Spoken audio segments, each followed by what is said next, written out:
je dis qu'il faut vraiment qu'il y ait une nouvelle politique, vraiment au niveau des prisons. Ça me semble fondamental. Il y a des jeunes, finalement, ils sont délinquants, ils en ressortent, ils sont criminels, voire même terroristes. Donc c'est quand même le résultat. Donc il y a un véritable problème. Il y a parce qu'il n'y a pas d'islam de France, comme tu le disais. Alors il faut peut-être créer un véritable islam de France. C'est ce que dit Marine Le Pen. Il faut un islam de France. Ça lui arrive. Non mais Marine Le Pen. Je pense que ça n'a rien à voir avec ça. Ça arrive que Marine Le Pen reprenne des positions de Jacques Baillot, voire même de Jean-Pierre Chevènement. J'ai rien inventé. Mais par contre, Marine Le Pen, je n'entends jamais strictement aucune solution. En dehors finalement après de critiquer systématiquement, je dirais, les musulmans. J'ai Francis qui est en direct avec nous. Il faut une nouvelle politique carcérale et plus vif. On en parlera dans un instant avec Christophe Marquez justement des surveillants de prison. Il sera en ligne avec nous dans 2 minutes. Francis, bonjour. Oui, bonjour. Vous êtes médecin dans les Bouches-du-Rhône. Comme nous toutes et tous, vous avez suivi les interpellations, la mort de ce jeune homme là à Strasbourg ce week-end. Francis, qu'est-ce que vous en dites de cette histoire alors?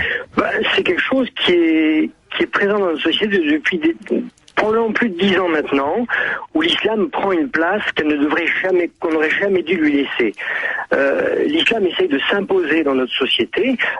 D'abord, je tiens à le signaler, je ne suis pas du tout Front National, je ne voterai jamais pour le Front National, et j'ai bien peur qu'en étant trop gentil avec cette religion, qui est une religion extrêmement prosélyte, qui s'étend à une vitesse qu'on ne soupçonne, que les gens voient, à Marseille on le voit bien, que démographiquement, sociologiquement, elle s'impose à nous. On lui laisse prendre cette place qu'on ne devrait jamais lui laisser. L'islam se comporte, la religion islam, pas les musulmans, pas les maghrébins. Moi, je ne fais pas l'amalgame. Mais l'islam. Là, vous faites un peu l'amalgame entre l'islam et l'islamisme. Il y en a la moitié qui sont des musulmans pratiquants. Alors arrêtez, vous faites un amalgame. Les musulmans pratiquants ou pas pratiquants, à terme, ils seront tous pratiquants. C'est ce qui se passe dans les pays du Maghreb. C'est une évolution normale du Maghreb. Francis, c'est faux. C'est absolument faux. C'est absolument faux. Non, mais c'est faux. Vous avez tous défendu la Tunisie et la révolution tunisienne. Regardez la tournure que ça prend. Nous aurons la même tournure la démocratie en combien d'années? Excusez-moi, arrêtez de se faire. Mais aujourd'hui, les choses vont beaucoup plus vite et on ne doit pas laisser le temps à l'islam. Non, mais vous mélangez deux choses. Permettez-moi, Francis, vous mélangez deux choses. Vous parlez de la Tunisie alors que là, on parle de la France et on parle de français. Et de dire que c'est l'islam qui est en cause, là on a plutôt, c'est du radicalisme, c'est de l'intégrisme en cause. C'est des gens qui trouvent une cause et qui ont l'impression que leur salut ne viendra que par cette façon de devenir martyr. Non, pas du tout. Cette religion va s'imposer à nous. On a un comportement des musulmans en France qui est, alors je vais vous choquer, mais qui pour moi ressemble à ce qui s'est passé dans les années 30 en Europe par rapport au nazisme. Alors soit on est bisounours et on pense que les religions c'est effectivement Dieu qui vient de l'au-delà, etc. Pour vous l'islam c'est le nazisme. Vous êtes en train de nous dire ça. En tout cas, on se comporte vis-à-vis d'elle de la même manière. C'est-à-dire qu'on est en train de dire qu'en France, il n'y a pas de problème avec l'islam. Et on a dit la même chose avec les nazis avant-guerre. On ne peut pas vous laisser dire ça. On ne peut pas vous laisser dire. Excusez-moi. Non, Francis, excusez-moi. Francis. Je l'ai entendu dire ce matin d'un député qui parlait.